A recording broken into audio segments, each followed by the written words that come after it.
अहो सर्वोत्कृष्ट शांत, अहो सर्वोत्कृष्ट शांत रसमय सन्मार्ग, अहो ते सर्वोत्कृष्ट शांत रस प्रधान मार्गना मूળ સર્વજ્ઞ દેવ, अहो ते सर्वोत्कृष्ट शांत रस सुप्रतीत कराव्यो एवा परम कृपाळु सद्गुरुदेव। आ विश्वमां सर्वकाळ तमे जयवंत वर्तो, जयवंत वर्तो।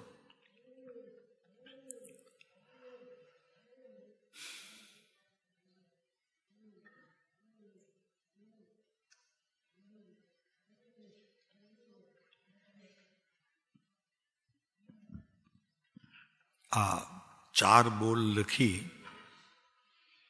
ने अपना प्रभुए भीतर रहेलू ज्ञाननो जे सागर, सुधानो सिंधु एवा सागरनो सहज अनुराग कर्यो। राग तो करवो नहोतो એટલે अनुराग शब्द के अनुराग कर्यो। आ चार नमस्कार करीने एमणे अनुराग कर्यो। એટલી વિધિ કરી 12માં, પણ એ 12 કહેવાય હતી તો પોતાના આત્મા સાગરને નિરંતર જે પોતે માણતા રહેતા હતા એનો એમણે આદર કર્યો, સત્કાર કર્યો, એટલે કે વેલકમ કર્યું। પધારો પ્રભુ।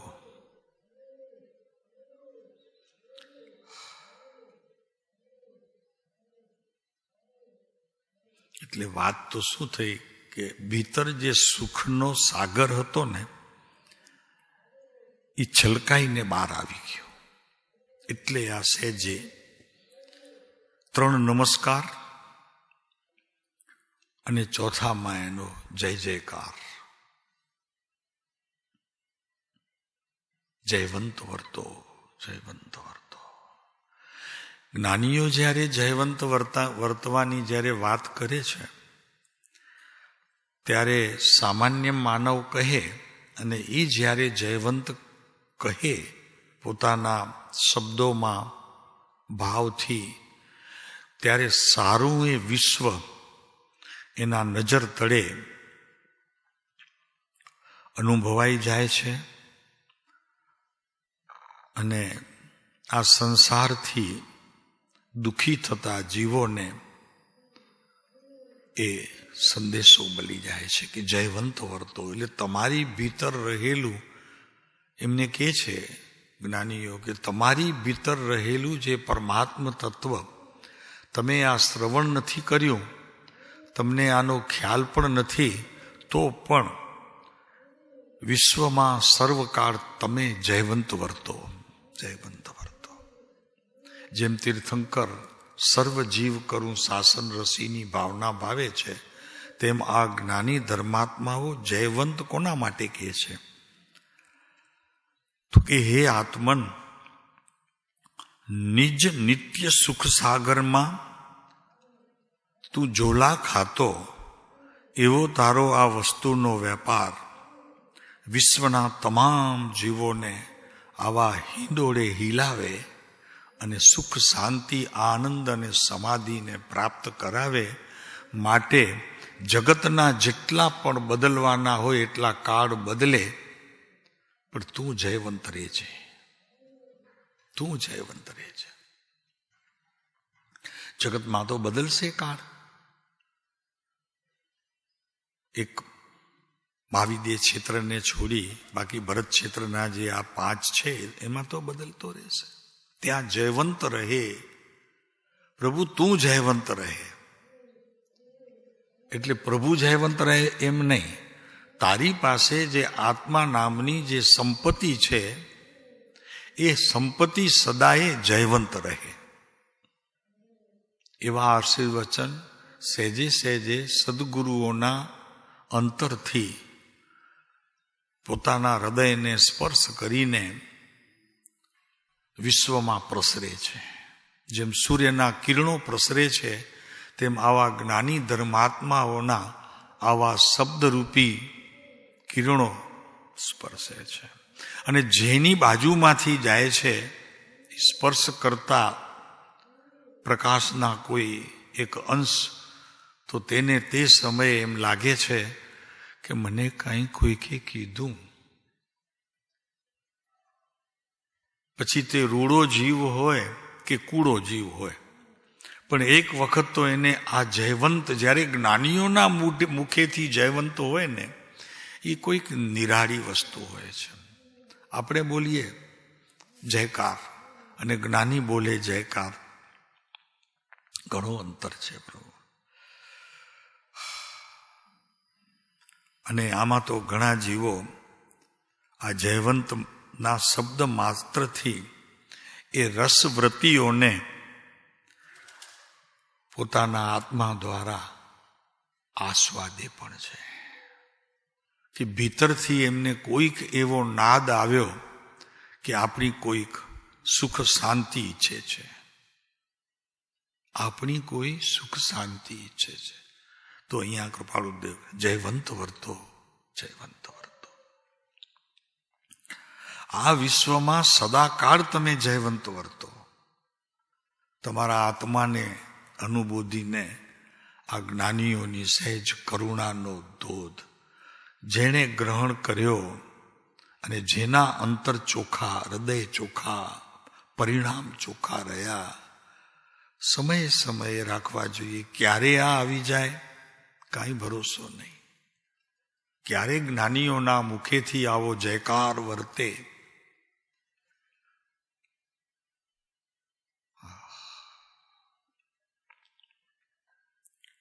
એટલે જ્ઞાનીઓની એક વાત વિશેષ આવે છે કે સ્વ સન્મુખતા, તારી સ્વની સન્મુખતા એને કદી તજીશ નહીં, અને પરની સન્મુખતા વખતે જાગૃતિ રહેજે. ફરી પાછો સ્વ સન્મુખ થવાનો પ્રયત્ન આદરી દેજે. બહુ જાજો સમય નહીં રહેતો પરમાં. હા, સંસારી છો, તારું કોઈ એવું કાર્ય હોય જજે, પણ તરત જ ત્યાંથી પાછો વળી અને તારા સ્વ સન્મુખમાં તારા ઉપયોગને ઢાળી દેજે. કેમ કે ક્યારે જયવંતની વાત જ્ઞાનીઓના મુખેથી આવે અને એમાં તું કોરો રહી જાય, પ્રભુ એમ નહીં કરતો. તરત જ પાછો સ્વસન્મુખ થવાનો પ્રયત્ન આદરી દે છે. પરની સન્મુખતા કરતી સમયે પણ સ્વસન્મુખતાનો તારું ભીતર જે તત્વ પડ્યું છે કે જેનું એક જ કાર્ય છે સ્વસન્મુખતા, એને પણ તું વિસારે પાડીશ નહીં, એમ પણ એમાં કહી દે છે. પ્રભુ ભલે તારે અત્યારે જૈન કુળ ન હોય, કોઈ વિતરાગને અનુસરનારી અને અહિંસાને પ્રવર્તાવનારી એવી વાણીનો યોગ પણ ન હોય, જૈનમાં તું જન્મ્યો પણ ન હોય, પણ પ્રભુ આત્માને કોઈ જૈનપણું નથી, કોઈ બુદ્ધપણું નથી, કોઈ સંપ્રદાય નથી. આ સંપ્રદાય વિનાની વસ્તુ. માટે એની સ્વસન્મુખતાનો બહુ ખ્યાલ રાખજે. બીજું કાંઈ નહીં થઈ શકે તો ચાલશે. તારો પ્રત્યેક પળનો ઉપયોગ તારી સ્વસન્મુખતા સમોર હોવો જોઈએ, સન્મુખ હોવો જોઈએ. આ વિશ્વમાં સર્વકાળ તમે જયવંત વર્તો. કોને કહે છે? રસમય જે સન્માર્ગ છે ને એને કહે છે. એના માર્ગના જે રસપ્રધાન મૂળ સર્વજ્ઞ દેવ છે ને એને કહે છે. અને એવો સર્વોત્કૃષ્ટ શાંત રસ જેણે સુપ્રતીત કરાવ્યો એવા પરમ કૃપાળુ સદગુરુ દેવને કહે છે. પરમ કૃપાળુ આ તો છે જ, પણ આની બિલકુલ બરાબરીના કે એના આશ્રયવાન એ પણ ખરેખર ભીતર તો ખરેખર આપણે એમ કહીએ કે પરમ કૃપાળુ જ છે. દેવ ભલે ન હોય પણ પરમ કૃપાળુ તો છે જ. સમજાય છે આ ભેદ? સમજાવો ને. પરમ કૃપાળો તો અંદરમાં ભીતર રહેલું તમારું પરમ તત્વ તો પરમ કૃપાવંત જ છે. દેવ શબ્દે તમે મૂકી દો આમના માટે, દેવ શબ્દ મૂકી દો તમે તીર્થંકર માટે, સર્વજ્ઞ પરમાત્મા માટે. પરમ કૃપાળુ રાખો તમારી માટે, તમારી પાસે રાખો.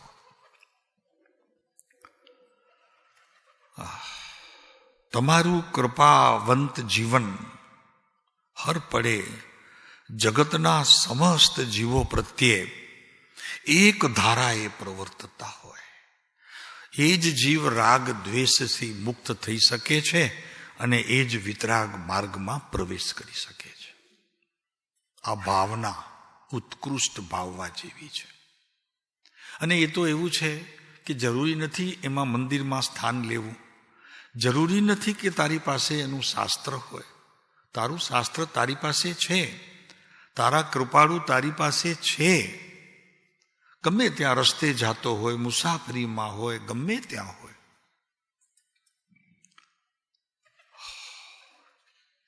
જયવંત વર્તો, તમે જયવંત વર્તો.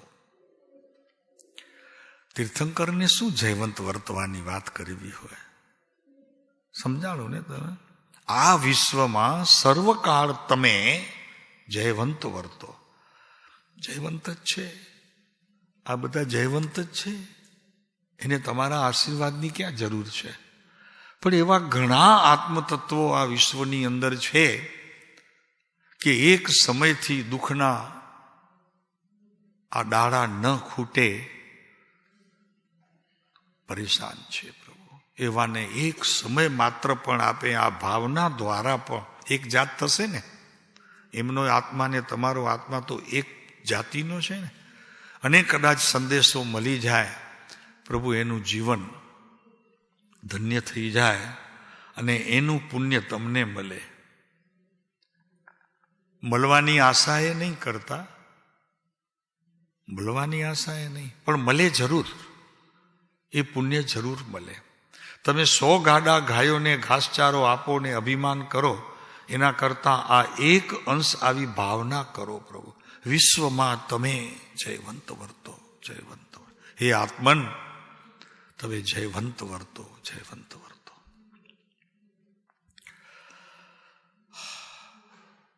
તો આ એક વચન તમારા તત્વની સીમાને પાર કરીને એવા જીવો સુધી આ ભાવ પહોંચે, પ્રભુ તમારું તો કામ થશે જ, પણ એ જીવ પણ એક દિવસ આ સંસારથી છૂટશે. જયવંત વર્તો. આ વિતરાગના ઘરના માંડવા તમે મૂકી આવો એવું થાય. શું કર્યું? વિતરાગના ઘરના માંડવા ને એના તોરણ તમારા ઘરે બાંધ્યા એના જેવું છે.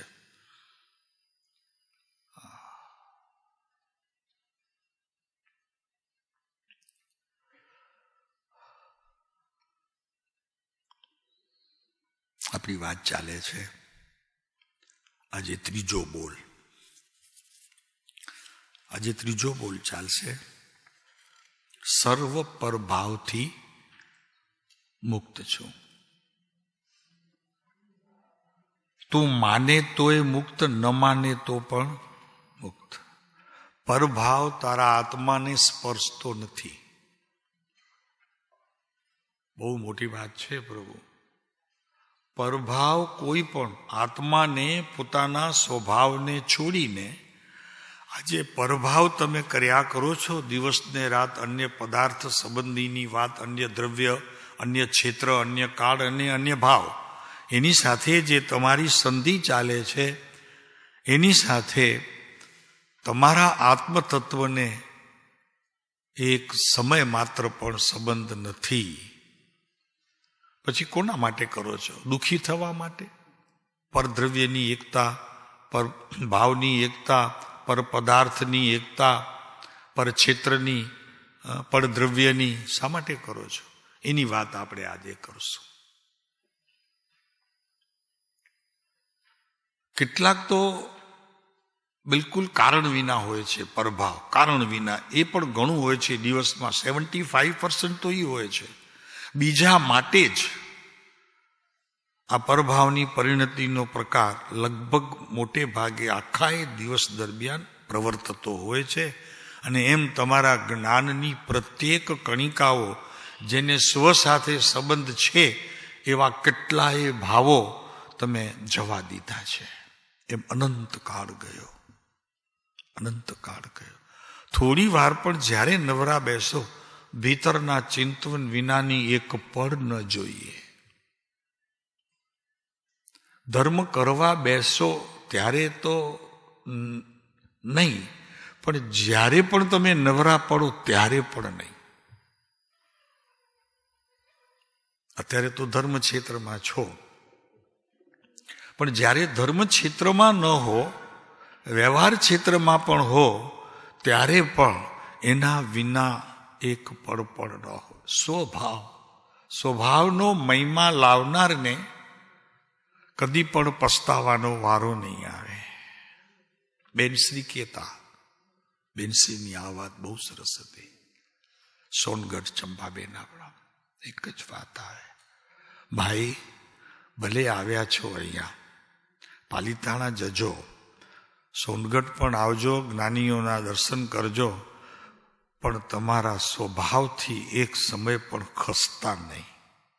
વિકારનું પરિણમન કોઈ કારણ સંજોગે થઈ જાય તો પણ તે વિકારમાં સ્વભાવની સ્થાપના જે કરી છે તમે, એને ચૂકતા નહીં. તે સમયે પણ વિકાર અને વિભાવની પરિણતિના સમયે પણ પોતાના સ્વભાવને જે ખરેખર પોતાના હૃદયમાંથી ખસેડતો નથી, એ સાચો જૈન છે, એ સાચો સાધક છે, એ સાચો તપસ્વી છે, એ સાચો સંયમધારી છે, અને એ જ ખરેખર સાચો મોક્ષનો અધિકારી પણ છે. કોઈ સાધનની કે છે આત્મા મને જરૂરત જ નથી, પછી પરદ્રવ્યની સાથે નાતો શા માટે? પરનું સાધન મને કોઈ ઉપયોગી થાય એમ છે જ નહીં. પોકારીને એણે અનંતકાળમાં આ વાત કરી છે. આજે ફરી કરશું, અહીંયા ફરી વાત કરશું.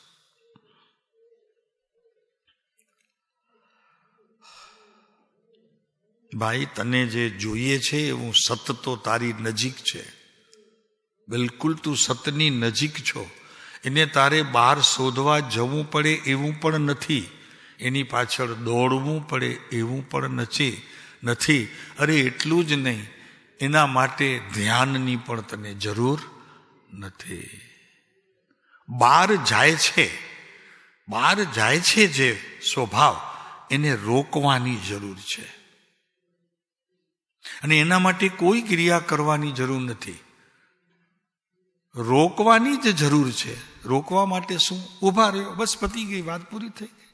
એક માણસ દોડતો હોય, એને ઊભા રહેવું હોય તો જેવું નક્કી કરે કે ઊભા રહેવું છે, તરત ઊભો રહી શકે છે.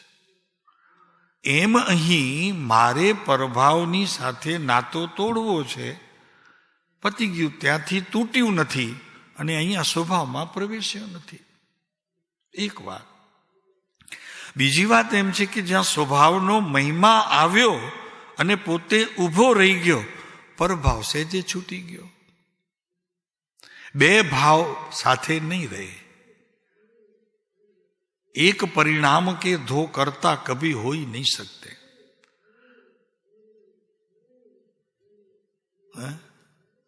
એક પરિણામ એટલે એક પરિણામની અંદર બે કરતા હોય એમ કદી બનતું. એક જ કરતા હોય, કાં તો આત્મા કરતા હોય, કાં તો આત્માની વિભાવ સ્થિતિ કરતા હોય છે. જો આવો કેટલામું છે ઓલા બનારસીદાસના દુઆ. એક પરિણામ કે ન કરતા દર્વ દોઈ. બે દ્રવ્ય મળીને એક પરિણામને કરે, કદી પણ નહીં. અને બે પરિણામ એક કર્તાને માનીને એક દ્રવ્યમાં કરે એમ પણ નહીં. સ્વભાવ પણ લક્ષ્યમાં લે અને વિભાવને પણ જાણે નહીં પ્રભુ, એમ ન બની શકે. સ્વભાવને છોડીને પરભાવને ત્યારે જાણે કે તે સ્વભાવને તદ્દન મૂકી દીધું હોય તો, અન્યથા નહીં. અન્યથા તો એ પોતાના સ્વભાવને જ જાણે છે. વસ્તુ પોતાના સ્વરૂપમાં જ પરિણમે એવો નિયમ.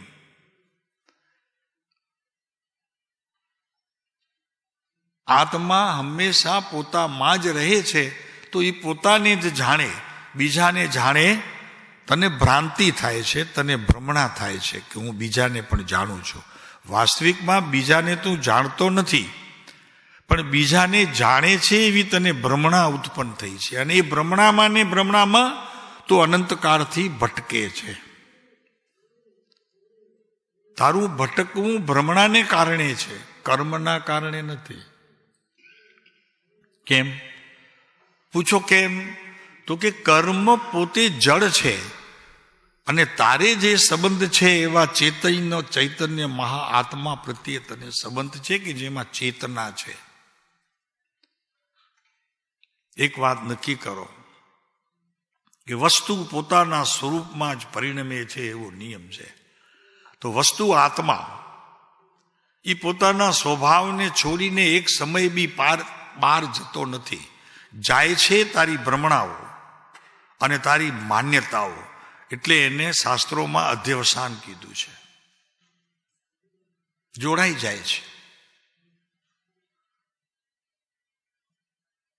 અધ્યાસ તૂટતો નથી.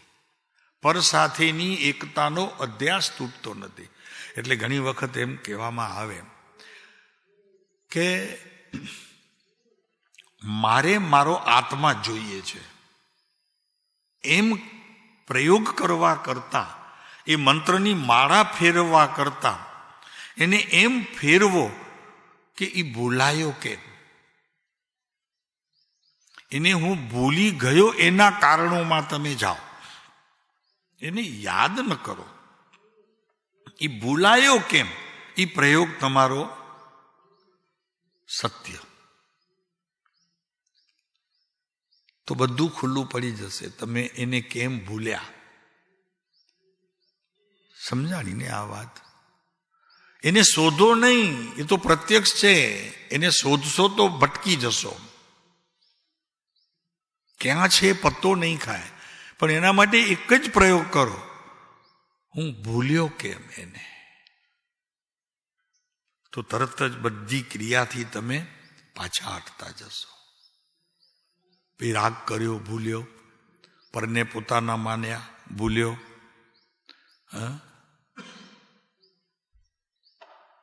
બસ બે જ વસ્તુ ઘણી છે, પરને પોતાનું માન્યો અને એ જ હું ભૂલ્યો. પર વસ્તુમાં નહીં, આ મૂંઝારો ત્યાં છે. પર વસ્તુમાં જ મૂંઝારો. આ ઠીક નથી, આ બરોબર છે. પર વસ્તુમાં નહીં મૂંઝો એની, બસ આની તો બાપુ દયા કર. તને જોઈએ છે શું એ વાત જવા દે. તારી પાસે છે, તને કેમ પ્રાપ્ત થતું નથી એની ચિંતા કર. સમજાય છે ને હસમુખ?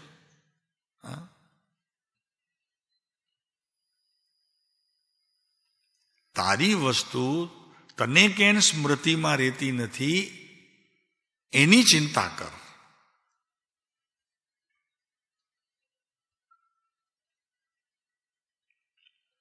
दो ही परिणाम एक द्रव्य न धरतु है. બે પરિણામ એક દ્રવ્યને આશરે થાય છે એ તારી ભ્રમણા છે, ભ્રાંતિ છે. ખરેખર તે સમયે પણ બંને પરિણામ જુદા જુદા પ્રવર્તે છે. સમયસારમાં આ એક સુંદર ગાથા છે. એનું પહેલું શરૂઆત જ આ છે કે આમ ચાલે છે માટે તને મુશ્કેલી છે, તું ભ્રમણામાં વયો જાય છે. કર્તા કર્મની લગભગ અમે ભૂલતા ન હોઈએ તો એ ગાથા છે કર્તા કર્મની. જોઈએ જરા પછી. એક કરતુંથી કોઈ દ્રવ્ય કબહુ ન કરે.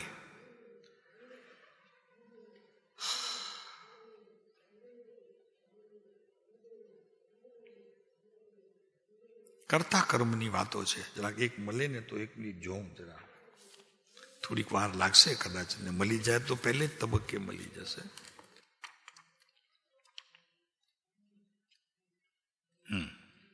45મી જ ગાથા છે, બરોબર 45. ભાવાર્થ છે. અધ્યવસાનની વાત કરીને પછી ભાવાર્થ લખે છે. કર્મનો ઉદય આવે ત્યારે,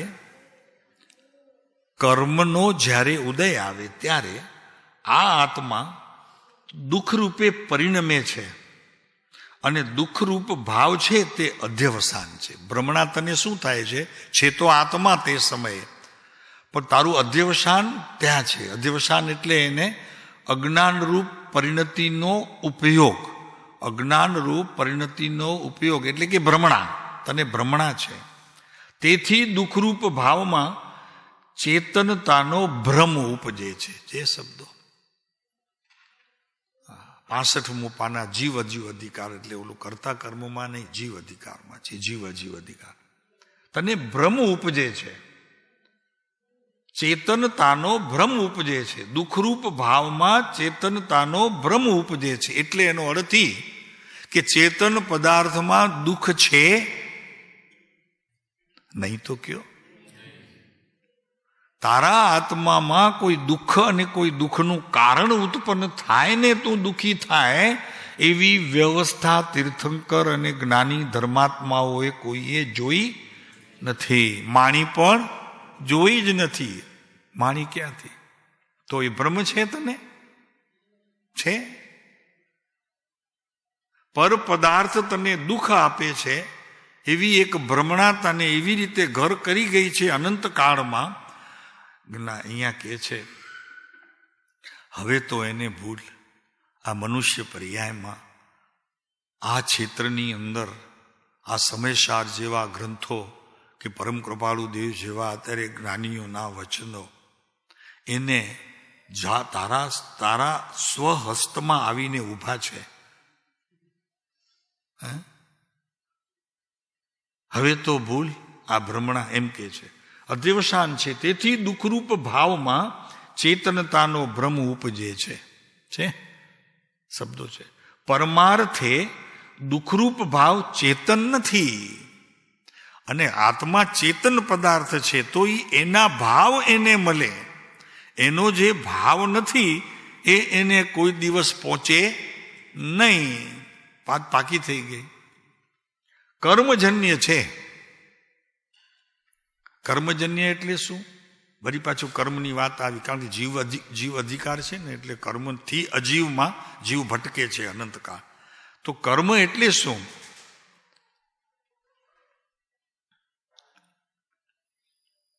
કર્મ એટલે શું?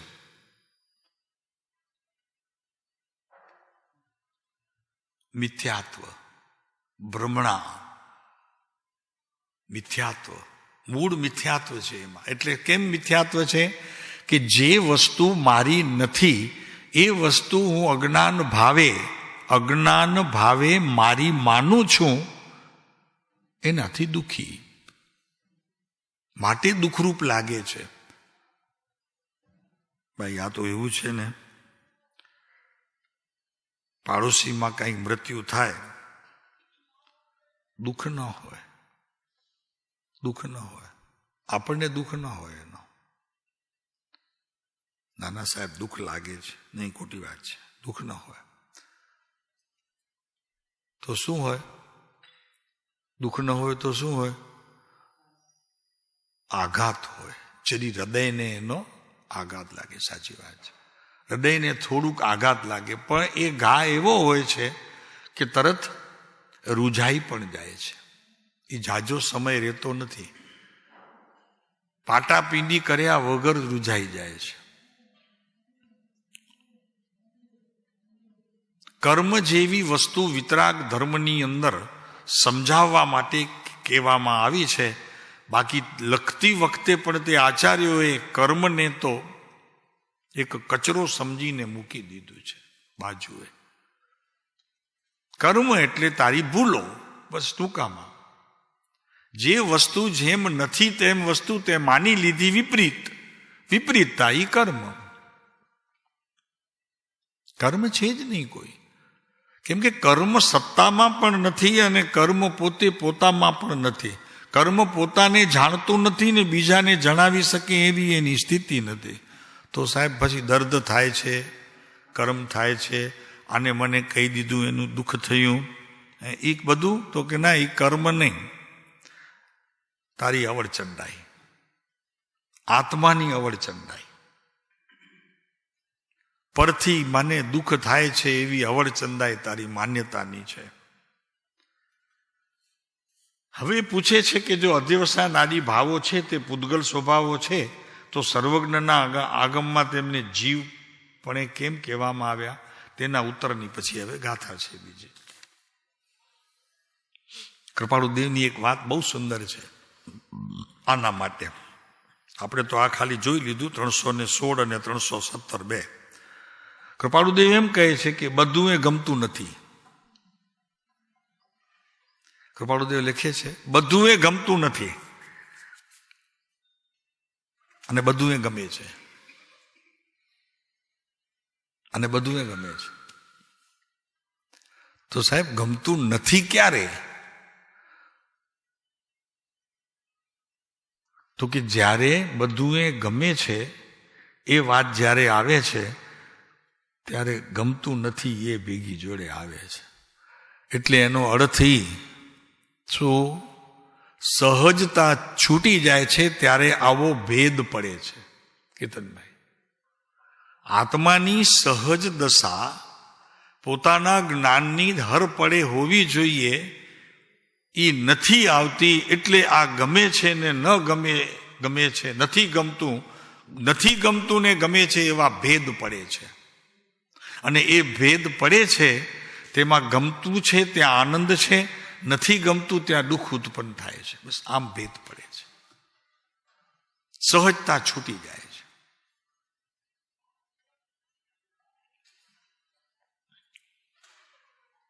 અને પછી સહેજ કૃપાળુદેવ પોતાની વાત કરે છે. જ્યારે બધું એ ગમવા માંડશે ત્યારે ભેદ પણ અણગમતું થઈ જશે.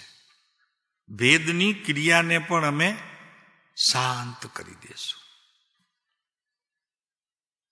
કેમ કે ભેદમાં ખરેખર અભેદના અંશો તો ઢંકાઈ જાય છે.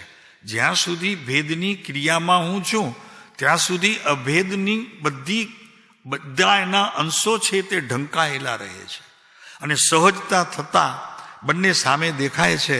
અને જ્યાં સહજપણે જાઉં છું ત્યાં કોઈ ભેદ મને દેખાતો નથી. અનુભવ છે બધાને.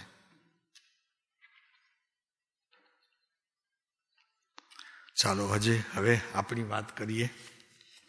આવો જરી એક 525 પત્ર ઉપર આપણે કૃપાળુદેવનું જીવન જ જોવું છે ને. આપણે તો એ પુરુષને જ જોવું છે, આપણે ક્યાં શાસ્ત્ર જોવું છે? હા,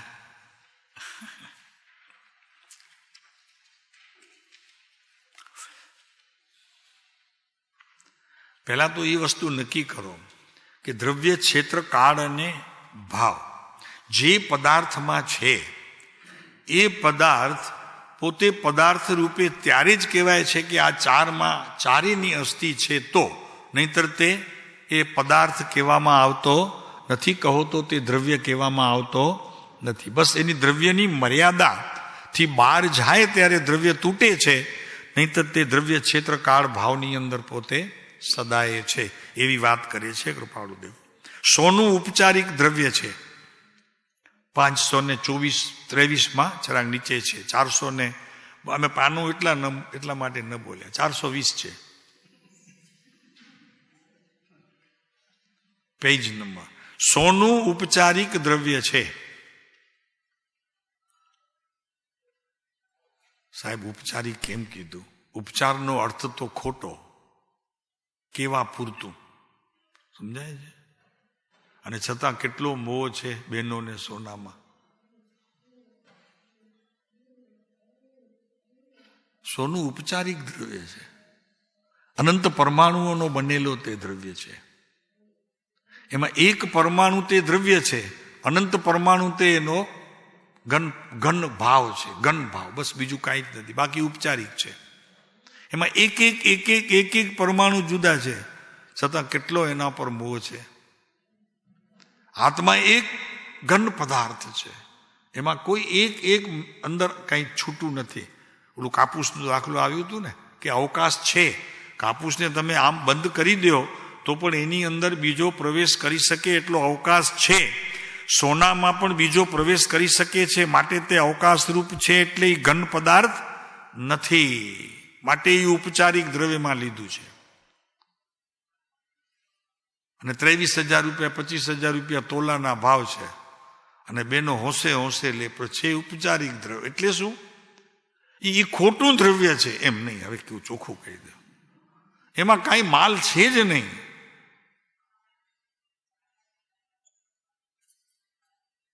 એમ કહીએ તો ભાવમાં મોડાસ આવે કે નહીં?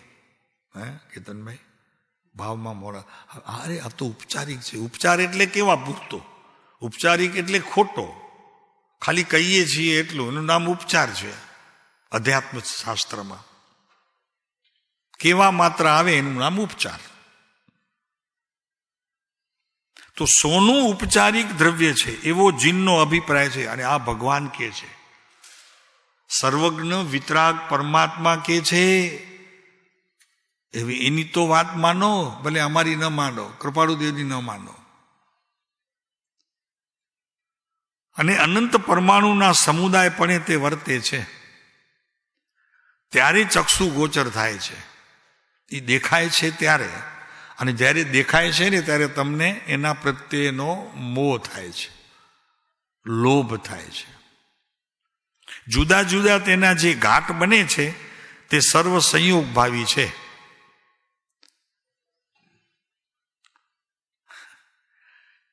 એ જે એક પરમાણુ જે ભીતર છે, એક પરમાણુ, આપણે આ વાત ચાલે છે અત્યારે દ્રવ્ય ક્ષેત્ર કાળ ભાવની, એમાં એ રહેલો છે. એનો એક પરમાણુ એમાંથી જુદા જુદા બીજા ગાંઠ બની શકે. ક્યારે? તો કે બધા વળી પાછા ભેગા થાય ત્યારે. એક સોનાનો એક અંશ નવા ગાંઠ રૂપે થઈ શકતો નથી. એક પરમાણુ સોનાનું કોઈ એનો ઘાટ બનાવી શકે તો બની શકતું નથી. તો એની આપણા જીવનમાં કંઈ કિંમત પણ રહેતી નથી. એને શું પડીકા ખિસ્સામાં રાખીને ફરવાનું એક પરમાણુને? તો કે પછી તો એમ કે વડીલો તો કે બાપુજી આ બધું ડાબલીમાં ભરીને રાખ્યું છે તો એનું શું કરશો? તો કે જઈ આવશું સોનારે એક દિવસ એની અંગૂઠી બનાવી લઈશું. બાકી અત્યારે તો કાંઈ નહીં, ડાબલીમાં પડ્યું છે તો પડ્યું છે. એ સોના શેના માટે કહેવામાં આવે છે એ વાત હવે આગળ આવશે. એટલા માટે કહે છે કે દ્રવ્ય ક્ષેત્ર કાળ ભાવથી તું એક સમય પણ દૂર ગયો નથી. આ જે સોનું છે એ તને દેખાય છે ઘન પદાર્થ, પણ એ નથી, છતાં તને ત્યાં કેટલા બધા ભાવ આવે છે એ વસ્તુ પ્રત્યે. આત્મા તો એનાથી કોઈક જુદી વસ્તુ છે કે તારા દ્રવ્ય ક્ષેત્ર કાળ ભાવથી તે પરિપૂર્ણ તત્વ છે. કોઈ એક બાર નથી ગયું ને એક બાર તારાથી કોઈ પ્રવેશ કર્યું નથી તારામાં. આવું ઘન પદાર્થનો તું સ્વામી છો. સોના પાછળ દોડે છે કે જે પરમાણુઓનો બનેલો છે, જે તૂટી પડશે, ભાંગી પડશે, હાથમાં નહીં આવે, એક પરમાણુ વિખરાઈ જશે. જ્યારે આ આત્મધન તારું દ્રવ્ય ક્ષેત્રકાળ ભાવથી એટલો પરિપૂર્ણ છે, અનંત કાળમાં નરકમાં ગયો, નિગોદમાં રહ્યો, તો પણ એના આ ચાર એની પાસે છે દ્રવ્યની શક્તિઓ છે. કોઈ શક્તિ નાશવાન નથી થઈ, તારી સાથે જ છે. તો તારી પ્રોપર્ટી કોને કહેવાય? સોનાને કે એને? આ ઘર તો બધા તૂટવાના ને ભાગવાના, ગામ તૂટવાના, તું જે શહેરમાં રહેતો તો એ બધા તૂટવાના, એમાંય ઘર તારું તૂટવાનું. ગમે તેટલું મનપસંદ તારી ચીજ તું બનાવી લાવ્યો હોય એ પણ આખર તો પરમાણુઓની બનેલી છે. એક પરમાણુથી કરી અને અનંત પરમાણુઓ ભેગા થયા ત્યારે વસ્તુ બની છે. આત્મા કોઈએ બનાવ્યો નથી અને કોઈ એક પરમાણુ છૂટું પાડી શકે એમાં એવું છે નહીં. આત્માની અંદર તારા દ્રવ્ય ક્ષેત્રકાળ ભાવ આગળ કહેશે એ બધા સંયોગી ભાવ છે. આ બધા અત્યારે જે આપણને મળેલા છે એ બધા કેવા ભાવ છે? સંયોગી ભાવ. સંયોગી ભાવનો નિયમ એવો કે સંયોગથી થયા છે, પાછા છૂટા પડવાના છે. હવે જે છૂટા પડવાના છે એની આટલી ચિંતા શા માટે? પ્રશ્ન આવે. જે વસ્તુ સંયોગ ભાવથી આપણને મળી છે અને સંયોગ ભાવનો તો નિયમ છે કે સંયોગ ભાવ તો છૂટો પડશે જ, તો એને એના માટે આટલી ફિકર શેની, આટલી ચિંતા શેની?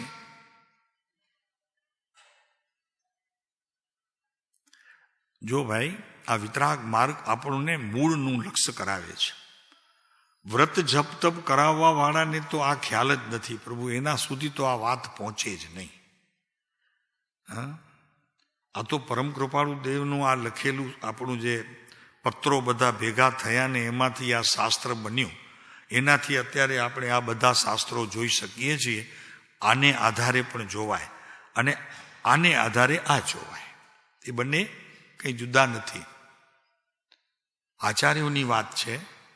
અહીંયા એક એવા પુરુષની વાત છે કે આચાર્યથી પણ આગળ અનુભવ કરી અને એક ભાવ લેવાની વાત છે. એવાના વચનો છે. કેમ કે મૂળ વાત આપણી ચાલે છે હાથનો દભ્યંતર પરિણામમાં દ્રવ્ય ક્ષેત્ર કાળને ભાવ. બરોબર છે. હવે આજે વાત છે, આજે શું વાત છે? પરભાવથી મુક્ત થવું છે. જો તું પરભાવથી મુક્ત થાય તો શું થશે? સ્વભાવની પ્રાપ્તિ થશે. અને સ્વભાવની પ્રાપ્તિ થશે તો શું થશે? મોક્ષ થશે. અચ્છા, મોક્ષ થશે તો પછી શું થશે?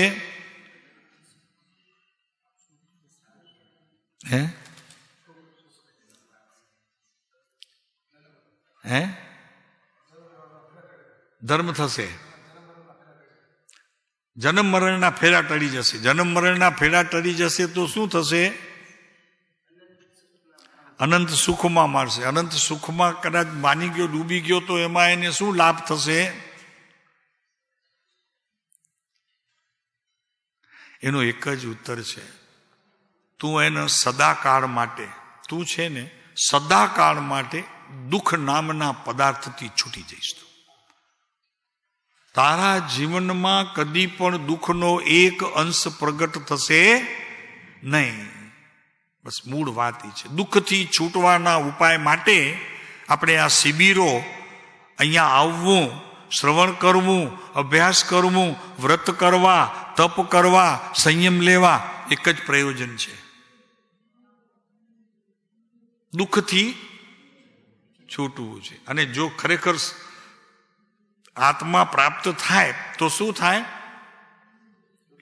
દુઃખથી છૂટ્યા પછી શું થાય? સુખ મળે. બસ જેની મને ખરેખર જરૂરત જ છે એ સુખ નામના પદાર્થની પ્રાપ્તિ થાય. અને પાછા ભેળા કરી શકાય છે તે જ કારણથી છે. પણ સોનાનું મૂળ સ્વરૂપ જોઈએ તો અનંત પરમાણુનો સમુદાય છે. લ્યો બસ. આત્મા પરમ કૃપાળુ દેવે હાથનો દભ્યંતર પરિણામ ત્રીજામાં ચૈતન્ય ઘન કીધો છે. ઘન. એમાં કોઈ એક નાનકડું પરમાણુ પણ અંદર પેસી શકે નહીં. તો પૂછીએ એમ કે હવે સોનું કિંમતી કે આત્મા કિંમતી થયો? કારણ કે સોનામાં તો પિત્તળ ભળે પણ છે, ત્રાંબુ ભળે પણ છે. ભળે છે એનો અર્થ એ છે કે અંદર અવકાશ છે. અવકાશ છે તો એને દ્રવ્ય ન કહેવાય. દ્રવ્ય એને કહેવાય કે એમાં કોઈ બીજો પદાર્થ ભળે નહીં. તો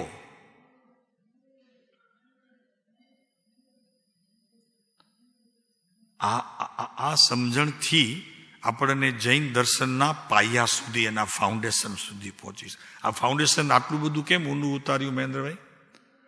કે જ્યાં સુધી એમ વિશ્વાસ ન થાય કે આમાં બંધાવાસે જે મકાન એને અર્થ ક્રેક કદાચ આવે પણ ધરતીકંપ વગેરે તોય ન પડે એટલી તો તૈયારી કરી લઈએ. એમ આટલો નિર્ણય તો આપણે કરી લઈએ કે આ આત્મામાં હવે પરમ કૃપાળુ દેવ જેવા જ્ઞાની ધર્માત્માઓ મળ્યા, આચાર્યોની આપણને શાસ્ત્રો મળીને એમની વાણી અને અનુભવ વાણી મળી. હવે એવું ન થવું જોઈએ કે હવે પાછો હું અત્યારે સુધી અહીં આવેલો તૂટી જાઉં પાછો અને આ છૂટી જાય મારા હાથમાંથી. ભલે પ્રાપ્તિ ન થાય પણ હવે આવેલું છૂટવું તો ન જોઈએ. તું તારી એટલી જ તકેદારી રાખ, પ્રાપ્તિ ન થાય એની તું ચિંતા છોડી દે, થાય ન થાય એની ચિંતા છોડી દે. સમજાણું ને મહેન્દ્રભાઈ? તને સમ્યક દર્શનની પ્રાપ્તિ થાય કે ન થાય એની ચિંતા છોડી દે. શા માટે છોડી દે? કે એ હોનહાર સ્થિતિ છે, જે સમયે થવાની હશે તે સમયે થશે. તારી જવાબદારી એટલી જ છે કે જેટલે સુધી તું પહોંચ્યો છે એમાં આગળ વધ, પાછળ હટવાની વાત નહીં કરતો. તારું કર્તવ્ય બસ એટલું જ છે. બાકી એ તો હોનહાર છે, જે સમયે જે મળવાનું છે તે મળીને રહેશે. તારી સ્થિતિને તારે સંભાળવાનું એટલે સુધી છે કે જ્યાં પહોંચ્યા છીએ ત્યાં હવે પાછા ન પડીએ. બસ તમારો પુરુષાર્થ આટલે સુધી, એટલે કે આપણો પુરુષાર્થ આટલે સુધી જ, બસ એનાથી બીજી ચિંતા કરવાની જરૂર કેર થીંદો મૂકે સમ્યક દર્શન કેર થીંદો નતો ખપે. ભરતભાઈ તમને ખબર પડી? નથી જોઈતું સમ્યક દર્શન, નથી જોઈતું, પણ એટલું જરૂર જોઈએ છે કે હું અત્યારે જ્યાં છું ત્યાંથી મારે હવે એક કદમ પણ નીચે નથી ઉતરવું. એટલે શું ખબર છે? પુરુષાર્થની મંદતા કોઈ કાળે પણ મને હવે ન હો એવી પ્રભુ પાસે વિનંતી કરતા રહેવાનો.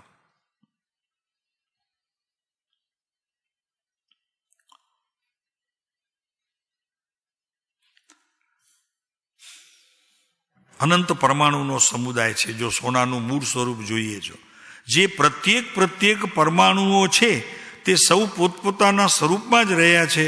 કોઈ પણ પરમાણુ પોતાનું સ્વરૂપ તજી દઈ બીજા પરમાણુ પણ એ કોઈ રીતે પરિણમવા યોગ્ય નથી.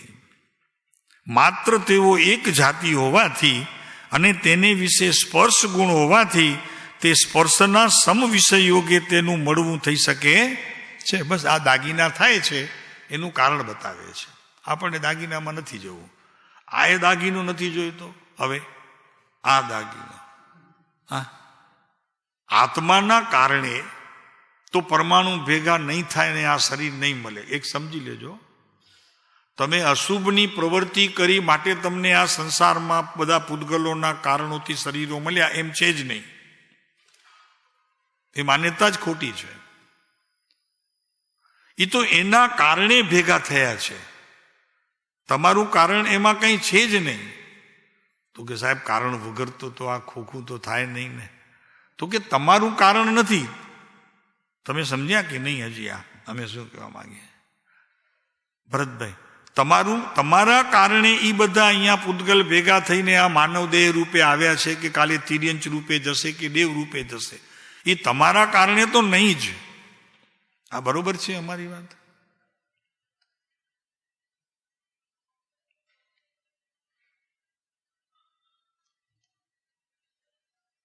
તમારું કારણ તો એ છે સિદ્ધપદ. તમારા કારણમાં તો સિદ્ધપદ સિવાય કાંઈ છે જ નહીં. બાકી જે કાંઈ તમે કારણ પછી આજે શરીર મળે છે એના જે કારણો તમે ભેગા કરો છો એ તો અન્ય કારણોને તમે તમારામાં ભેળવી કરી અને તમે આ શરીર પ્રાપ્ત કરો છો. એટલે તમારા શબ્દ વાપર્યા આવે. તમારી પાસે એવી કોઈ સંપત્તિ નથી. સંપત્તિ ભેગી કરો છો ભ્રમણાઓથી. એનો વિચાર નહીં અહો હો, એક પળ તમને અહો.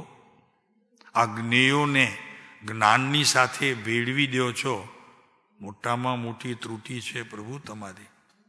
છે જ્ઞેય એને જ્ઞાન સમજીને આ મારા છે એમ માનીને તમે ભેળવી દો છો.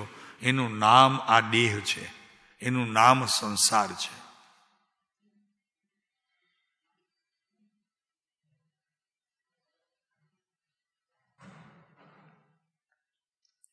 મૂળને પકડીએ, મૂળને પકડીએ તો મૂળ સમજાય, તો મૂળને ખોતરીએ નહીં. આપણે મૂળને ખોતરવા માટે બેસી ગયા છીએ. કૃપાળુ દેવે કીધું વડવામાં, ખંભાતમાં વડવામાં પ્રભુશ્રીને કે મુનિ, આ જે બોધ છે એને ખોતરશો નહીં. શબ્દ વાપર્યા છે, ખોતરશો નહીં. એટલે ખોતરશો નહીં એટલે શું કહેવા માંગે છે? બસ જેમ છે તેમ રહેવા દો, અને તમે પણ જેમ છો તેમ રહેવા દો, એને કાંઈ આગા પાછા કરતા નહીં. તેઓ માત્ર એક જાતિ હોવાથી અને તેને વિશે સ્પર્શ ગુણ હોવાથી તે સ્પર્શના સમ વિષમ યોગે તેનું મળવું થઈ શકે છે. અને એ પણ મળ્યું છે ને, તો તમે અવળચંડાઈ કરી માટે તે પરમાણુ ભેગા થયા એમ પણ નહીં. તે પરમાણુનો તે સમયે કાળ હતો ભેગા થવું, તો તમારી દેહ રૂપે ગ્રહણ કર્યા. માનવ હો, પશુ હો, તિર્યંચો, એકેન્દ્રિયો જે પણ હો, તે એના કારણે તમે ભેગા થયા છે. એમાં તમે કાર્ય રૂપે કંઈક બી ચેષ્ટાઓ કરી એટલે તમે એમાં પૂરાઈ ગયા. કોઈ પણ વસ્તુનું કારણ કાર્ય એક જ પદાર્થમાં હોય. તમે અહીંયા વિના કારણ કૂદી પડ્યા. એ કૂદી પડ્યા ને તમે કે આ મારા છે એટલું કીધું ને, એમાં તો આ શરીર મળી ગયું છે. મારા છે, આ તો મારા છે, વાત સંસારની આવી ગઈ. પછી એ એકેન્દ્રીથી પંચેન્દ્રિય દેવલોક સુધી જે કાંઈ હોય તે બધું એમાં આવ્યું. એ તો થવાના હતા ભેગા. જો મજા શું છે, એ પરમાણુઓનો જથ્થો, એક એક પૂદગલ પરમાણુ ભેગા થવાનો તે સમયે કાળ હતો, તો એ ભેગા થયા. તમે તો ખાલી મારું છે એટલું માનીને કૂટકો લગાડ્યો છે, કાંઈ નથી કર્યું તમે. તો કે નાના મેં બનાવ્યું આ શરીર. કાલે તમે બતાવતા હતા ને ઓલી પાછળની આ, ત્યાં જોવા જેવી હતી. આમ આખું વૈરાગ્યનો પ્રસંગ આવી જાય. અરે આ શું ચાલે છે પ્રભુ મારા ઘરમાં? મેં કદી એને માંગ્યા નતા ને આ સ્પાઇન કોર્ટ આવીને આખી કાલ, તો કેટલું એની અંદર મશીનરીને કોણે ગોઠવ્યું ને કેવી રીતે થયું? આ ભગવાન બનાવવા વાળાને આ પૂછવું જોઈએ કે તમે કહો છો આ બધું ભગવાને બનાવ્યું છે? ભગવાન પોતાના આત્માને શણગારે કે આ બધા પૂતગલોને શણગારે? અને અમે પૂછીએ તમને કે તમે બધું આ શરીરને શણગાર આપો છો, તો આત્મા ક્યારે શણગારશો? આત્માને શણગારવાનું નથી. આત્માને માત્ર એટલું જ કહેવાનું છે કે તું તારું સંભાળ, હવે હું મારું એ સંભાળીશ, સાથે તારું એ ખ્યાલ રાખીશ.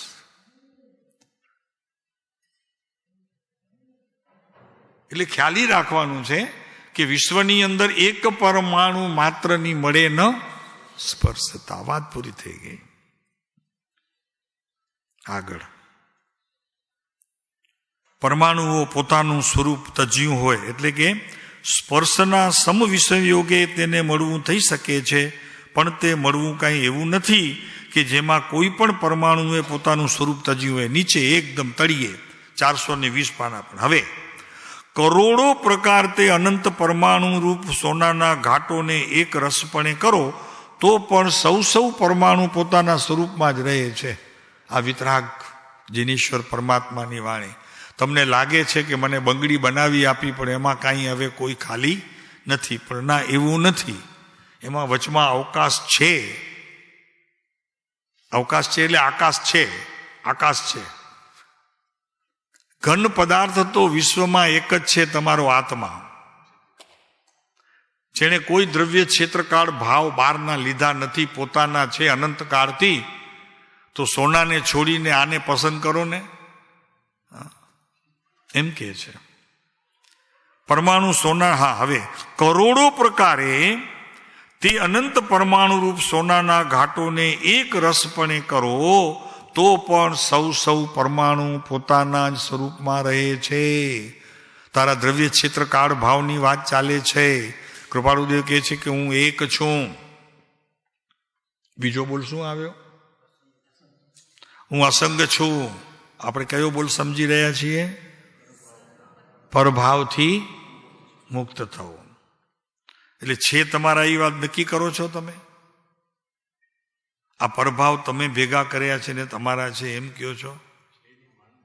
હું માનું છું. બસ આ ભેદ કરો. હું કરું તોય થાય એવું, હા, બસ આની પકડ જોઈએ. હું કરું તોય નથી.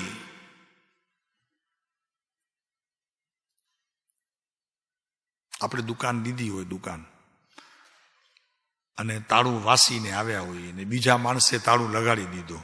કાલે સવારના ગયા તો આ વળી તાળું કોનું છે? તો જેના ગરદણીને લીધું હોય વળી પાછો કહીએ કે તમે કોઈને કંઈ કીધું છે? આ વળી પાછો તાળું બીજું આવી ગયું.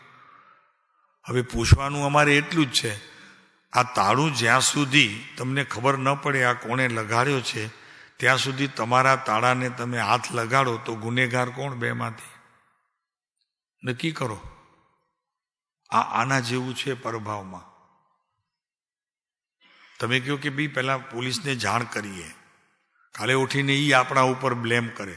ખબર શું એને આ પાર્ટીએ બીજાને આપીને કંઈક સોદો કર્યો હોય, આપણને તો કંઈ ખબર નથી, માટે આપણે તપાસ કરવા દો બધી. એમ અહીંયા પરમાણુ આ માનવ ધર્મના કે તિર્યંચના આપણે તપાસ તો કરવી પડે કે નહીં? આ બધું ભેગું કર્યું કોણે? આ સંયોગી ભાવથી ભેગું કરી અને અત્યારે હું માનવ છું એમ માનું છું. આમાં માનવ પણ ક્યાં છે? આ માનવ ક્યાં છે? આમાં માનવપણું તો છે પણ માનવ ક્યાં છે આમાં? એટલે કે છે જ્ઞાનીઓ કે માનવપણું તારામાં ત્યારે જ છે કે માનવપણારૂપ તારા કાર્ય થતા હોય તો માનવ. બહાદુર શાહ કરીને એક હતા, એને લખ્યું છે કે પહેલા તું માનવ તો થા. તું માનવ છો જ નહીં. પુસ્તક છે એમનું બહાર પાડ્યું છે. હું માનવ થાઉં તોય ઘણું. નહીં, હરિન્દર દવે નથી, ઓલા બહાદુર શાહ નામ છે. હું માનવ તો થાઉં પહેલા, એટલે એનો અર્થ કે પહેલા હું ધર્મી તો થાઉં. ધર્મી થાઉં એના ઉપર મને ઘણી જવાબદારી છે, કારણ કે ધર્મ થવા માટે કેટલીક બાબતો મારે સમજવી જોઈએ. વ્રત જપ તપ કરવું છે ને હું ધર્મી કહેવાઉં, અને મને કોઈ સાતા પૂછે તો હું શ્રાવક, અને મથેણ વંદામી કે તો મુનિ. એમ નથી પ્રભુ. આ બધી જવાબદારી વાળી વાતો છે. પરમાણુ પોતાના સ્વરૂપમાં જ રહે છે. હવે કે છે પોતાના દ્રવ્ય ક્ષેત્ર કાળ ભાવ તજતા નથી. એ પરમાણુ પણ પોતાના દ્રવ્ય ભાવ કાળ છતાં નથી. સોનાની વાત છોડો, આખો સોનાનો ગાંઠો તો, પણ એ અંદર રહેલા પરમાણુ પણ પોતાનો સ્વભાવ છોડતા નથી. કેમ કે તેવું બનવાનો કોઈ પણ રીતે અનુભવ થઈ શકતો નથી. ચોખ્ખી વાત છે. તે સોનાના અનંત પરમાણુ પ્રમાણે સિદ્ધ અનંતની અવગાહના ગણો તો અડચણ નથી. દ્રષ્ટાંત પૂરતું લઈ લ્યો તો વાંધો નથી, હજી ત્યાં સુધી ઠીક છે. પણ તેથી કંઈ કોઈ જીવે કોઈ પણ બીજા જીવની સાથે કેવળ એકત્વપણે ભળી જવાપણું કહ્યું છે એમ તો છે જ નહીં. ઘરમાં બધા ભેગા રહો છો તો શું એકબીજાને આંકડા ભરીને રહ્યો છો કે પછી ગમ મંગાવીને ચીટકારી દો છો બધાને એકબીજા? અમે ભેગા રહીએ છીએ. તમે શું કહો? અમે તો ઘરમાં બધા ભેગા કેવી રીતે હસમુખ? ચીટકાડીને કે આંકડા ભીણીને? અલગ રહીને ભેગા. બરોબર ને? કોણ બોલ્યું? અલગ રહીને પણ ભેગા. તો એમ રહ્યો ને બાપુ આ કર્મોની સાથે, સંયોગ ભાવની સાથે, એમ રહ્યો સત્ય જ્ઞાનને સમજી કરી અને એમ પ્રવર્તો. એકદમ તમે બિલકુલ નિશ્ચિત થઈ જશો. એટલા માટે શાસ્ત્રનો જે અભ્યાસ છે ને મૂળમાં એ જરૂરી એટલા માટે છે કે કેટલાક નિર્ણયો તમારા જ્ઞાનની અંદર સમ્યક પ્રકારે થાય ને, શાંતિ રહે. જો હવે આગળ કે છે, કેમ કે તેવું બનવાનો કોઈ રીતે પણ અનુભવ થઈ શકતો નથી. તે સોનાના અનંત પરમાણુ પ્રમાણે સિદ્ધ અનંતની અવગાહના ગણો તો અડચણ નથી, પણ તેથી કંઈ કોઈ પણ જીવે કોઈ પણ બીજા જીવની સાથે કેવળ એકત્વપણે ભળી જવાપણું કહ્યું છે એમ છે નહીં. એ પાકું છે, તમે કોઈની સાથે ભળી શકશો નહીં. એટલે એનો અર્થ એ કે તમે જેવા જશો તેવા બીજા વયા જશે, કારણ કે આવ્યા ભાઈ આ તો નથી બરોબર, ચાલો આપણે બસ ચાલો જય જીનેન્દ્ર. કારણ કે ઓલા ભાઈ આવ્યા ને એમની ટેવ છે કોઈની ભેગા ભળે નહીં. એ આદતો ખરાબ છે એની, એટલે ભળશે. શું આદત ખરાબ છે? કે એ પોતાના દ્રવ્ય ક્ષેત્ર કાળ ભાવથી એક સમય માત્ર પણ બહાર આવશે નહીં. માટે ચાલો આપણે ભળવું નથી.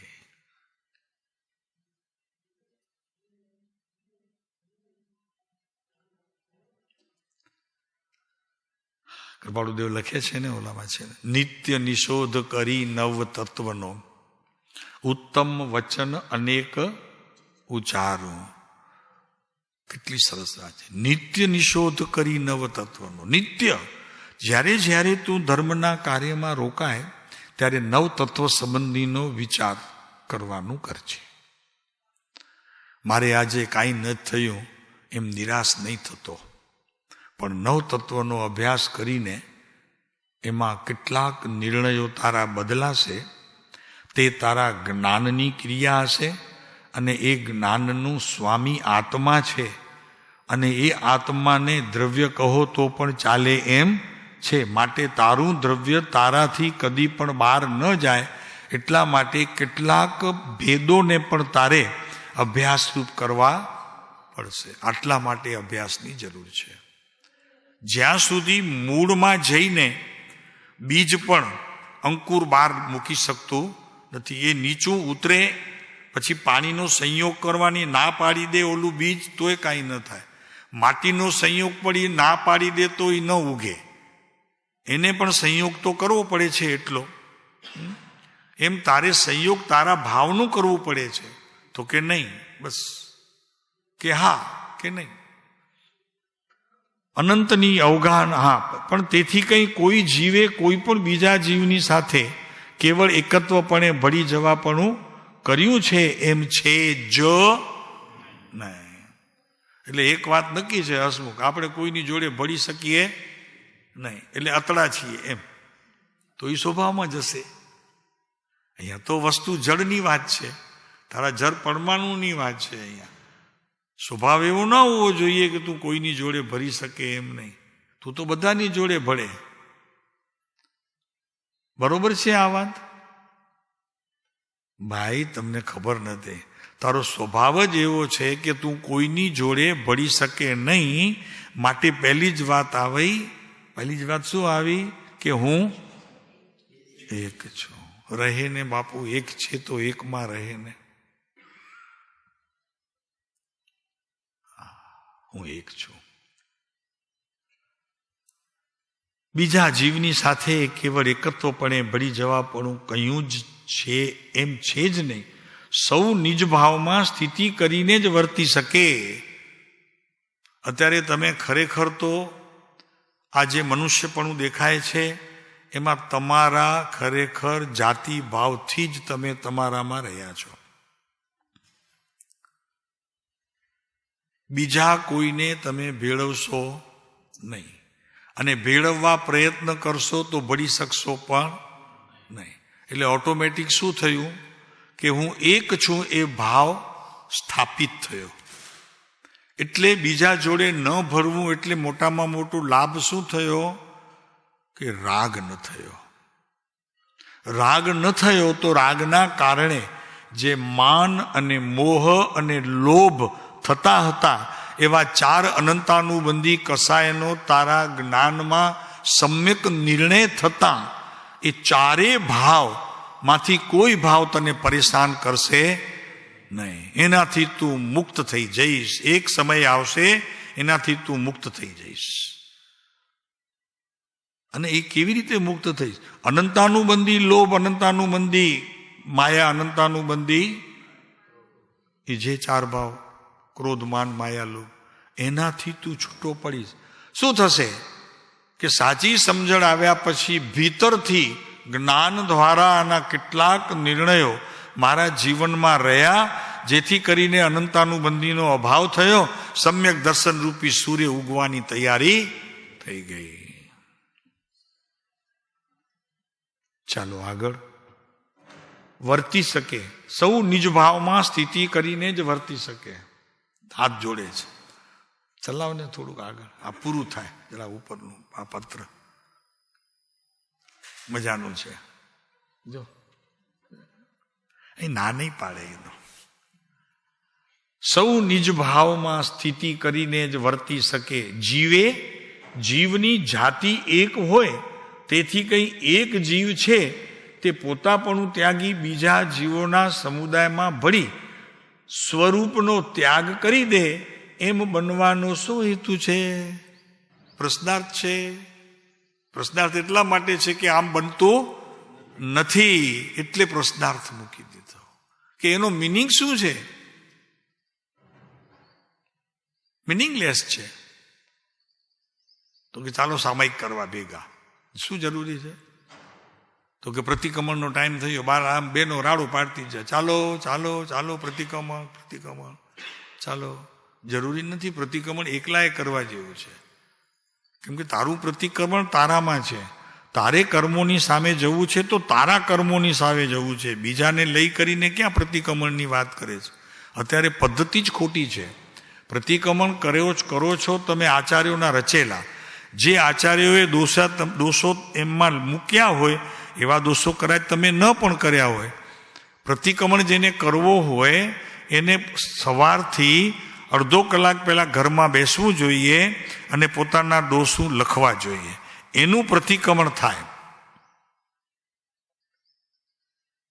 અને ફરી બીજા દિવસે એમાંથી કેટલીક ચીજો ન હોય તો કાઢી મૂકવાની. એમ એક દિવસ એવો આવે પાટી કોરી થઈ જાય, પ્રતિક્રમણ કરવાની જરૂર પડે નહીં. એ મુનિની ચર્યા છે. મુનિ પ્રતિક્રમણ કરતા નથી, પ્રતિક્રમણ હોય છે એમનું. અને એ પ્રતિક્રમણ હોય છે શેનું? પહેલા કર્મની સામે જતા હતા, હવે આત્માની સામે જાય છે. પ્રત્યેક પળે આત્માની સામે પ્રયાણ કરે છે, એ પ્રતિક્રમણ છે મુનિનું. મુનિ રોજ પ્રતિક્રમણ શેનું કરે? હા, આજે 40 વર્ષ સંયમમાં થઈ ગયા તો હજી પ્રતિક્રમણ? પ્રભુ હોય જ નહીં એમ.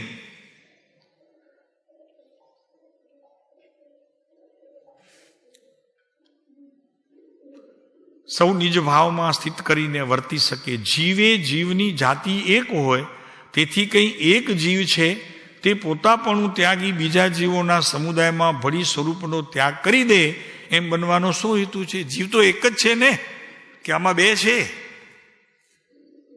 તો કે નહીં, માની ઉદરમાં આવે તો જીવ બીજો તો છે ને. નહીં, સમજ્યા નહીં તમે? માની ઉદરમાં બાળક પલે છે તો એ બીજો જીવ તો છે કે નહીં? તો એકમાં બે ન રહ્યા?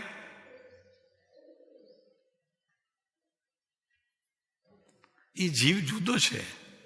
રહેવાનું સ્થાન આ એનું શરીર છે, બાકી જીવ તો જુદો છે. આમાં કોઈ બીજો જીવ છે નહીં. અને જે છે નિગોદિયા જીવ, એની કોઈ કિંમત નથી. બાકી બીજો કોઈ જીવ પ્રવેશે નહીં.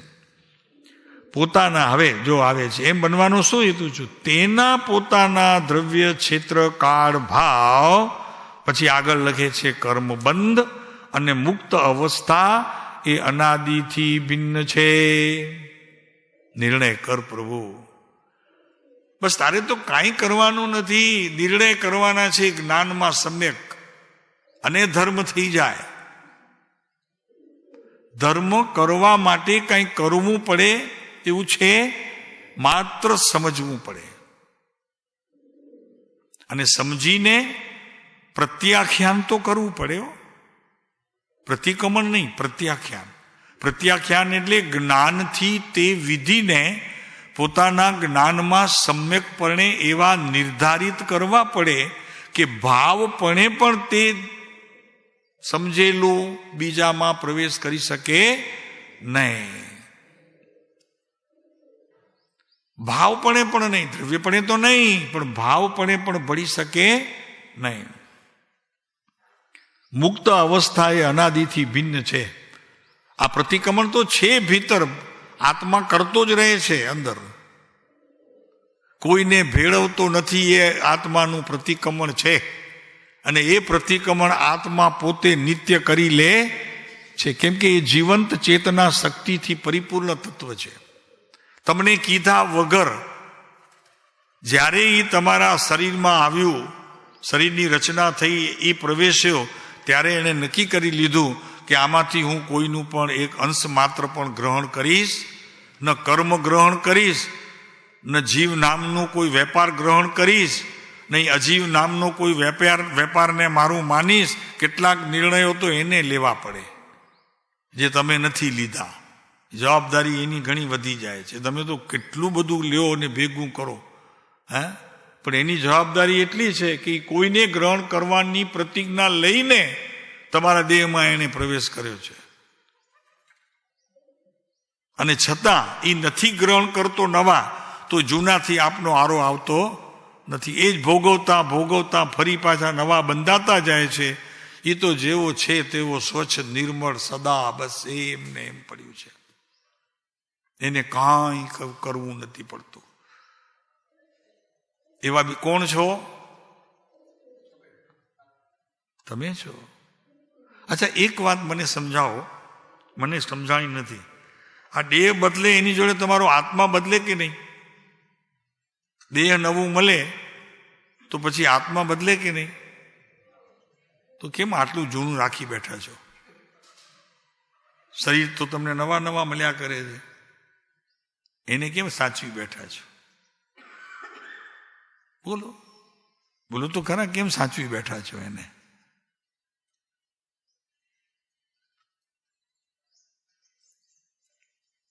વિચાર કરજો. હમણાં જવાબની જરૂર નથી. જવાબ તમે તમારી પાસે રાખજો. ચિંતન કર્યા કરશો ને તો ઘણું નીકળશે આમાંથી.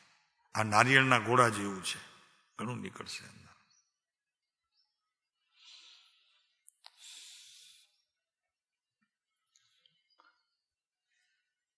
મુક્ત અવસ્થામાં પાછા તે દ્રવ્ય ક્ષેત્રકાળ ભાવનો ત્યાગ કરે તો પછી તેનું પોતાનું સ્વરૂપ શું રહ્યું? માટે પરભાવથી હું મુક્ત છું. આ વાત કૃપાળુદેવની બરોબર છે? મારે પૂછવાનું એ છે. કૃપાળુદેવ એમ લખે છે કે હું એક છું, અસંગ છું, અને ત્રીજો બોલ શું ચાલે છે અત્યારે? પરભાવથી મુક્ત. બરોબર, એકદમ પરભાવથી મુક્ત છે.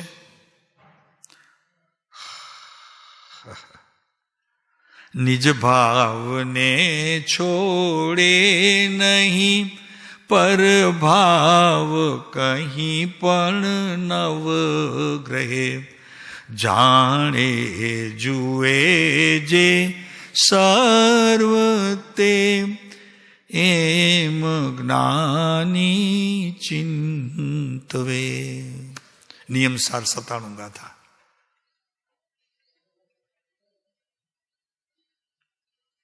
એટલે એક વાત અત્યારે, હવે આ પૂરું કરીએ એના પહેલા એક વાત,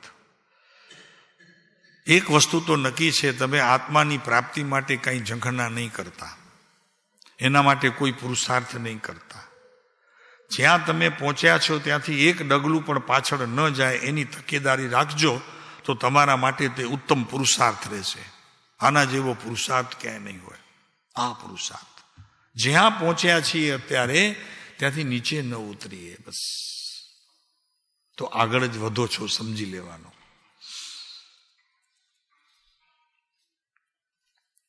જાણે જુએ છે સર્વ વસ્તુ, બસ એ જાણે છે ને જુએ છે, બે જ વસ્તુ છે એની પાસે.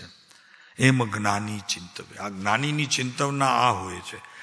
તો જ્ઞાનીની ચિંતવના આ હોય મહેન્દ્રભાઈ, તો જ્ઞાની થવા માટેની ચિંતવના કંઈક જુદી હશે નહીં ને? આ જ હશે. ચાલો પ્રભુ, હજી જરા આગળ વધશું આમાં. આ નિજ ભાવ એટલો બધો આપણને પ્રભાવ તરીકે માનતા છતાં પણ આ મારું છે એમ હજી છૂટતું નથી. ઘરે ગયા ઘરે ગયા તો પણ આ ઘર મારું છે એવો ભાવ છૂટતો નથી. અને ખરેખર તો તારા ઘરને કોઈ અડતું એ નથી, કોઈ ડાવો એ નથી કરતું, તો પણ વિચાર આવ્યો?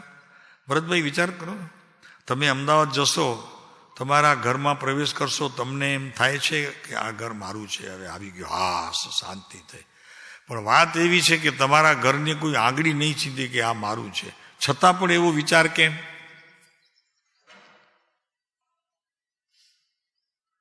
કોઈએ દાવો નથી કર્યો અત્યાર સુધી કે આ ઘર મારું છે, છતાં પણ તમે આ ઘર મારું છે, હું આવી ગયો, હા ઘરે આવી ગયા, શાંતિ થઈ, એમ કેમ કહો છો?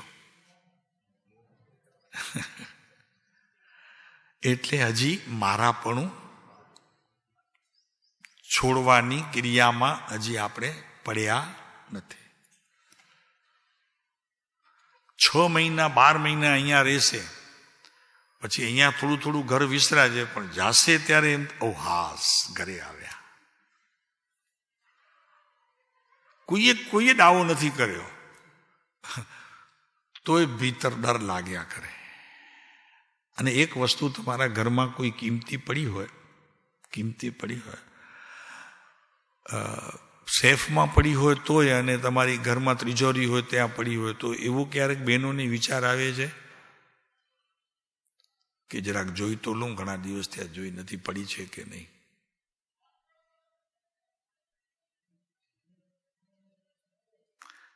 શું માની લો કે એક ડાયમંડ છે, એક જ નંગ છે, ડાયમંડ છે, એક જ નંગ છે, બહુ કિંમતી છે, 20-25 લાખનું છે, અને બહુ નાનું છે, પણ 20-25 લાખનું કદાચ કરોડનું બી હોય, તો એની ચિંતા રહે ખરી ક્યારેક તો કે હવે રાખ્યું છે, કેટલા દિવસ ત્યાં જોયું નથી, છે કે નહીં બરોબર, તો ઉગાડીને જુઓ છો ખરા કે નહીં? અગર ચાલો નથી જોતા તો હવે જોજો, પણ એની ચિંતા રહે કે નહીં? ક્યારેક આમ રાતના પણ કરી ઊંઘતા હોઈએ ત્યારે આમ વિચાર આવે તો કે કેટલા દિવસ ત્યાં જોયું નથી આપણે, 2 વર્ષ થઈ ગયા, હજી આપણે ત્યાં નજર બી નથી કરી, જરાક જોઈ તો લઈએ, એવું થાય છે કે નહીં?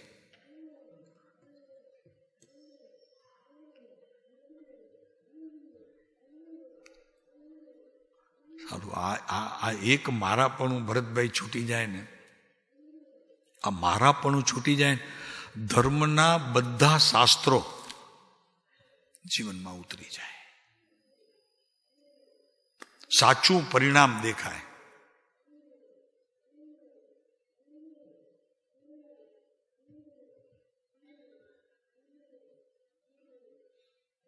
હવે જે વાત કરશો આ તો બોધ રૂપે હતી, હવે જે વાત કરશો એ કૃપાળુદેવની છે.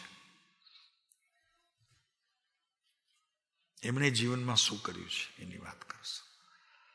આ તો એક ભાઈને કાગળ લખે છે, એમાં છે, હવે પોતે શું લખે છે એના માટે કાલે જોઈશું. ચાલો લગાડો તમારી. ઓમ શાંતિ.